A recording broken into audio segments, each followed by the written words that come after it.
હા હેલો. બોલો. હા કેતનભાઈ બોલો છો? હા, કેતનભાઈ બોલું છું. હા કેતનભાઈ નમસ્તે. બોલો. હા ગોપાલ પટેલ વાત કરું છું અમદાવાદથી.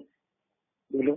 હવે આપણે એવી સમાચાર નામનું જે વર્તમાન પત્ર છે આપણું છે ને, હા, બરાબર છે. હવે એનું જે લેટેસ્ટ અંક છે ને આપણે આ તારીખ 6 ઓગસ્ટનો આજનો, હવે એમાં તંત્રી લેખ જે છે પાટીદારો વિશે એનાથી મને થોડુંક ઇસ્યુ જેવું છે, એટલે મેં કીધું તમારી સાથે વાત કરી લો એમ. શું થયું છે? આ પટેલો વિશે જે તંત્રી લેખ છે ને આપણો તંત્રી લેખ આવે ને હા હા એ પાટીદાર કોમ વિશે છે. પાટીદાર સમાજ જે અનામતની માંગણી કરી છે ગુજરાતમાં બરાબર છે. એને લગતો છે, અને પાટીદાર સમાજનું થોડુંક ખરાબ દેખાય એવું લખેલું છે એવું મને લાગે છે. તો એનાથી મને થોડીક તકલીફ છે, એટલે મેં કીધું તંત્રી તરીકે તમે છો તો તમારી સાથે થોડીક વાત થઈ જાય એમ કે આવું કેમ આપણે લખવું બરાબર. પડ્યું. હું જોઈ લઉં છું, પણ જે એક આર્ટિકલ કોને લખ્યો છે હું જોઈ લઉં છું. એટલે આર્ટિકલ આપણે તંત્રી લેખમાં તો તંત્રી જ લખશે ને. ના, તંત્રી લેખમાં શું છે કે મને છે ને તબિયત થોડી એ છે ને, હા હા હા હા એટલે ગઈકાલનું બધું પરમ દિવસનું કોને તૈયાર કર્યું ને હા હા હા એ હું પૂછી લઉં છું છે ને. એટલે મને જો હું તમને મારી મૂળ વાત કહી દઉં, મારું નામ તો કીધું ને મેં તમને. હા, એટલે ગોપાલ પટેલ બોલું છું. હવે તમે જે આ તંત્રી લેખ છે ને એમાં એવું લખ્યું છે કે ગુજરાતના પટેલો પોતાની સમૃદ્ધિ માટે જાણીતા છે, અને આ સમાજના સમૃદ્ધ પટેલો જો ધારે તો પોતાના ગરીબ ભાઈઓને પણ શ્રીમંત બનાવી શકે તેમ છે. બરાબર છે. અને પછી લખ્યું છે કે હજારો પટેલો વિદેશમાં જઈને વસ્યા છે, કોન્ટ્રાક્ટર બન્યા છે, ઉદ્યોગપતિ બન્યા છે, વેપારી બન્યા છે અને સરકારી નોકરીએ લાગ્યા છે. અને આજે ગુજરાતની સૌથી સદ્ધર કોમ પટેલ છે એવું લખ્યું છે. એટલે આ જે લખ્યું છે સિવાય ઘણું બધું લખ્યું છે. એટલે કહેવાનો મતલબ એમ છે કે ગુજરાતના અમુક પૈસાવાળા પટેલો જો ધારે તો પોતાના સમાજના ગરીબ લોકોને શ્રીમંત બનાવી શકે તેમ છે એવું તમે છાપાના તંત્રી તરીકે જો કહેવા માંગતા હોવ તો તમારે એવું કહેવું જોઈએ કે એસસી કે ઓબીસી કે એસટીમાં જે લોકો પૈસાવાળા છે તે લોકોએ પોતાના સમાજ માટે કંઈક કરવું જોઈએ, નહીં કે ફક્ત સરકારની અનામતનો લાભ જ લેવો જોઈએ. કહેવાનો મતલબ એ છે આપણો જે લેખ છે ને એ ટોટલ પટેલની અગેન્સ્ટમાં છે. પટેલોએ અનામત ન લેવું જોઈએ એમ અગેન્સ્ટમાં બતાવે છે. તો તમે એવું સમજાવો ને કે જેણે વર્ષોથી અનામતનો લાભ લીધો છે એ લોકો સદ્ધર બની ગયા હોય તો હવે અનામતનો લાભ લેવાનું બંધ કરશે એવું છાપો ને.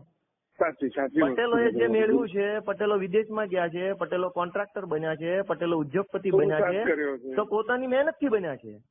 સરકારે કઈ એક રૂપિયાનો લાભ નથી આપ્યો વડીલ. બરાબર છે. પટેલોએ જે કર્યું છે એ હાર્ડવર્ક કર્યું છે, પોતાની બુદ્ધિનો ઉપયોગ કર્યો છે, પોતાની ક્ષમતાનો ઉપયોગ કર્યો છે.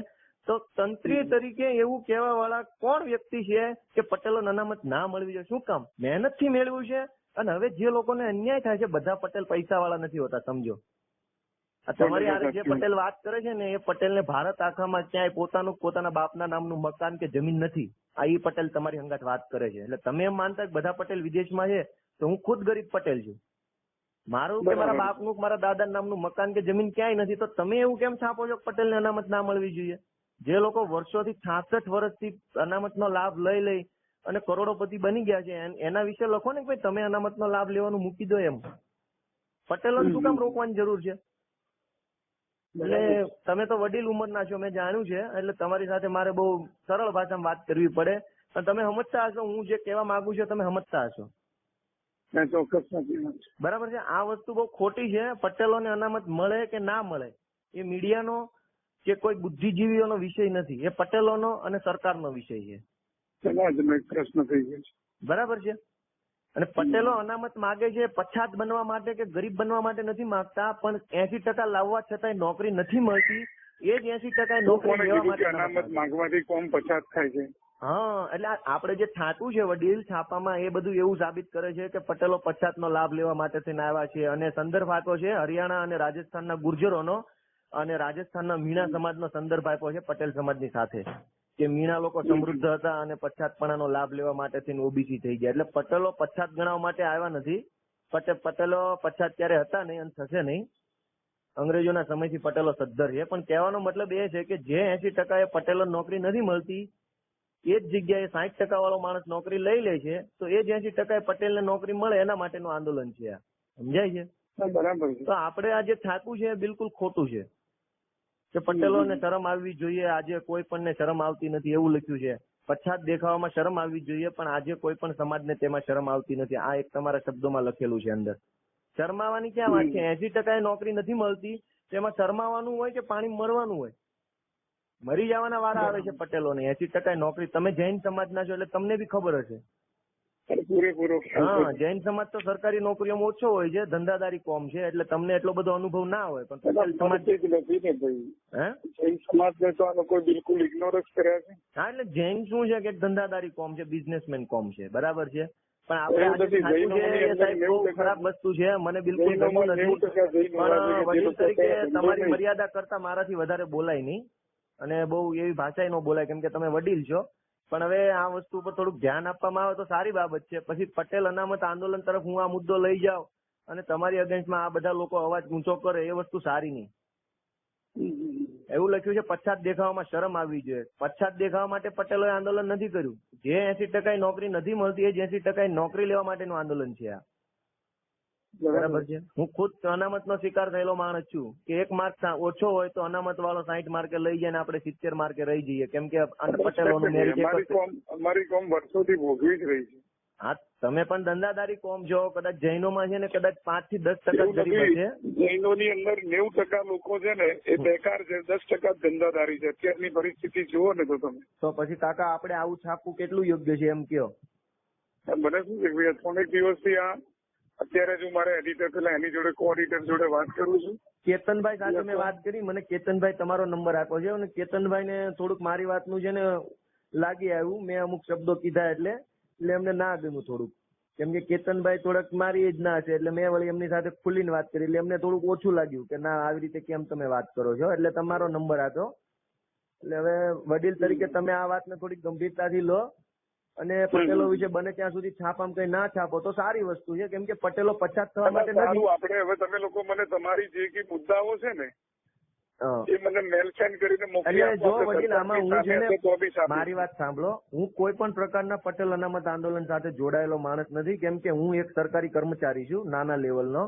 એટલે મને આવા આંદોલનમાં જોડાવાનો કોઈ હક નથી. પણ મારા સમાજની વાત છે એટલે હું બોલ્યો છું. આંદોલનને લઈને મને કઈ લેવા દેવા નથી. હું આંદોલન સાથે કોઈ જોડાયેલો નથી, મને કોઈ એમાં રસ નથી. પણ તમે અમારા સમાજ વિશે લખ્યું છે એટલે હું સમાજના આગેવાન તરીકે હું વાત કરું છું તમારી સાથે, સમાજના યુવાન તરીકે. હું એ સમાજનો યુવાન છું, અને મારા સમાજ ઉપર આવી વાત થાય એ ખોટી વાત છે. આંદોલન વાળા પોતાનો રસ્તો છે, મારો પોતાનો રસ્તો છે, બરાબર છે. અને પટેલોને અનામત મળે કે ના મળે એ સરકારનો અને કોર્ટનો વિષય છે. પણ નહીં મળે તો કંઈક સારું થશે, જેથી કરીને જે લોકોમાં યોગ્ય લાયકાત છે એ લોકો સરકારમાં, પ્રશાસનમાં આવે અને દેશનું, સમાજનું કલ્યાણ થાય, એવો એક ઉમદા હેતુ છે આંદોલનનો. સમજો, જરૂરી નથી પટેલોને અનામત મળી જ જાય, પણ આનાથી કદાચ જે લોકો વર્ષોથી ખોટી અનામતનો લાભ લઈને ખોટી નોકરીઓ મેળવે છે એ લોકો ઉપર કંઈક પ્રતિબંધ આવે અથવા કંઈક સારું થાય તો બધાનું સારું જ છે ને એમાં. પટેલોનો એકલાનો સ્વાર્થ નથી. વર્ષોથી 10 વર્ષ માટે આંબેડકર સાહેબે જે યોજના મૂકી હતી એ આજે 66 વર્ષની થઈ ગઈ. 66 વર્ષ સુધી કોઈ માણસ આગળ નથી આવતો સમાજમાં, અને ગરીબનો ગરીબ રહે છે. તેમાં સરકારની ભૂલ છે, પટેલોની ભૂલ છે, કોની ભૂલ છે એમાં? 10 વર્ષની યોજના માટે થઈને તમે 66 વર્ષ સુધી યોજના ચલાવી અનામતની, તોય તમે આગળ નથી આવતા. ભૂલ છે કોની? તોય તમે ગરીબના ગરીબ રહો છો, તોય તમે ઊંચા નથી આવતા, તોય તમારો સામાજિક દરજ્જો ઉપર નથી આવતો. તેમાં પટેલો શું કરે? એટલે પટેલો વિશે આ લખવું બરાબર મને લાગ્યું નથી. એક પટેલ સમાજના યુવાન તરીકે મને થોડુંક શરમજનક લાગ્યું છે. એટલે હું તમને મારી રિક્વેસ્ટ છે, વિનંતી છે કે આ વસ્તુ મને બરાબર લાગી નથી, તો તમે એના પ્રત્યે થોડુંક ગંભીર ધ્યાન આપો. અને આંદોલન સાથે મારે કોઈ લેવા દેવા નથી. પટેલનું આંદોલન એમની રીતે છે, મારું આંદોલન મારી રીતે છે, બરાબર છે. એટલે આ વસ્તુ ઉપર તમે થોડુંક ધ્યાન આપો એવી અપેક્ષા અને વિનંતી છે મારી, બરાબર છે. અને ભવિષ્યમાં એલિઝબ્રેથ સમાચાર છાપાની અંદર કદાચ પટેલો વિશે કઈ ના છપાય તો વધારે સારું. તમારો હું આભારી રહીશ પટેલ સમાજ વચ્ચે. તમારા નામથી ખુલાસો આપી દઈશું કે આવી રીતે દુઃખ થયેલું છે, બરાબર. એ બદલ અમે લોકો ક્ષમા માંગીએ છીએ. કેમ કે આ છે ને સરકાર અને કોર્ટનો વિષય છે. આમાં જે લોકો પહેલેથી અનામતમાં છે ને એ લોકો પટેલોનો વિરોધ કરે છે કે ભાઈ પટેલો તો સદ્ધર છે, પટેલો બીજા લોકોને પોતાની સોસાયટીઓમાં રહેવા દેતા નથી, પટેલો આમ છે તેમ છે, તો ઓબીસીમાં આવીને બીજા સમાજની સાથે કેમ રહેશે? અરે કેમ રહે છે કેમ નહીં રહે તમારે ક્યાં જોવાનું છે? તમે મહેનત કરો, તમે આગળ આવો, તમે ધંધો કરો, તમે વેપાર કરો. અત્યારે ક્યાં પ્રતિબંધ છે જૈનો એ બિઝનેસ કરો, પટેલો એ જ કરવો? કોઈ પણ કાસ્ટનો માણસ પોતાનો બિઝનેસ ડેવલપ કરી શકે છે, તો કેમ નથી કરતા? કેમ કે તમારામાં એવી માનસિકતા નથી ધંધો કરવાની, કામ કરવાની, આગળ આવવાની. અને 66 વર્ષથી જો તમે અનામતનો લાભ લેતા હો તેમ છતાં તમે ગરીબના ગરીબ રહેતા હો, તેમાં પટેલોને દોષ દેવાનો કોઈ હક જ નથી. હવે તો પટેલો 66 વર્ષથી અત્યાર સુધી આગળ હતા, પાછળ ના રહી જાય. તમે આગળ નું આવો તો પટેલ થોડા આગળ રહેવાના છે. 66 વર્ષથી જે માણસે અનામતનો લાભ લીધો તેમ છતાં ગરીબનો ગરીબ રહ્યો, તો આજથી 66 વર્ષ પહેલા પટેલો પૈસા વાળા હતા, ધીમે ધીમે કરતા ગરીબ થઈ ગયા. સીધું લોજિક છે કે નહીં? સીધું લોજિક. તમે લાભ લીધો છતાં ગરીબ છો, પટેલો કાંઈ નથી લીધું, તો હવે તો પટેલ ગરીબ થાય કે ન થાય? એટલે થોડુંક ધ્યાન લેજો, અને મારી કોઈ ભૂલચૂક હોય તો માફ કરો. બરાબર સાહેબ? ના એટલે ભૂલચૂક હોય તો હજી 2 વખત ક્ષમા માંગી લઉં છું, પણ આ બાબત ઉપર ધ્યાન આપશો અને ભવિષ્યમાં પાટીદાર વિશે ના છપાય તો વધારે સારું. અને પાટીદાર વિશે છાપીશું ખરા, પણ તમારું પોઝિટિવ લઈ. હા, એટલે પોઝિટિવ લો તો વધારે સારું. એનું કારણ છે પટેલોને કોઈ લાભ જોઈતો નથી. પટેલ પહેલેથી સદ્ધર છે. મારા ઘરેથી મારા મિસિસ બી પટેલ જ છે. ના, એ તો સારી વસ્તુ છે. ચલો, એટલે કહેવાનું શું છે, પટેલો વર્ષોથી સદ્ધર હતા અને હજુ સદ્ધર રહેશે જ. સરકારના 27-28% અનામતથી પટેલોને કોઈ ફરક પડ્યો નથી ને પડવાનો નથી. પણ આ લોકો જે ખોટો લાભ લે છે વર્ષોથી અને પોતાને ગરીબના ગરીબ ગણાવીને રાજકારણ રમાય છે, એમાં કંઈક સુધારો આવે એવો પોઝિટિવ એટીટ્યુડ છે પટેલ સમાજનો. બરાબર છે? 10-20% ગરીબો તો ગમે ત્યાં વિદેશમાં રહેવાના છે. એ એમના નસીબમાં લખાઈને જ આવ્યું હોય. પછી પટેલમાં જન્મે કે જૈનમાં જન્મે, નસીબમાં ગરીબી લખાઈને આવી હોય ને, એ અનામતથી દૂર ના થાય. બરાબર? એટલે પટેલોને અનામતની લાલચ નથી, કે પછાત થવાની લાલચ નથી, કે ઓછા માર્કે સરકારી નોકરીઓ લેવાની લાલચ નથી. પણ જે લોકો લાલચુ થઈને પોતાની જ્ઞાતિને પછાત ગણાવીને ખાલી ખોટા લાભો મેળવીને દેશ દુનિયાને નુકસાન કરી રહ્યા છે ને, એમના માટે કઈક સારો એવો દાખલો પડે એના માટેની વાત છે. સમજ્યા તમે? સારું, ચલો તો વડીલ નમસ્કાર ફરીથી. જય જિનેન્દ્ર. અને ભૂલચૂક હોય તો માફ કરજો. બરાબર? અને આ બાબતે ગંભીર ધ્યાન આપજો થોડું. સારું, ચલો. જય સ્વામિનારાયણ.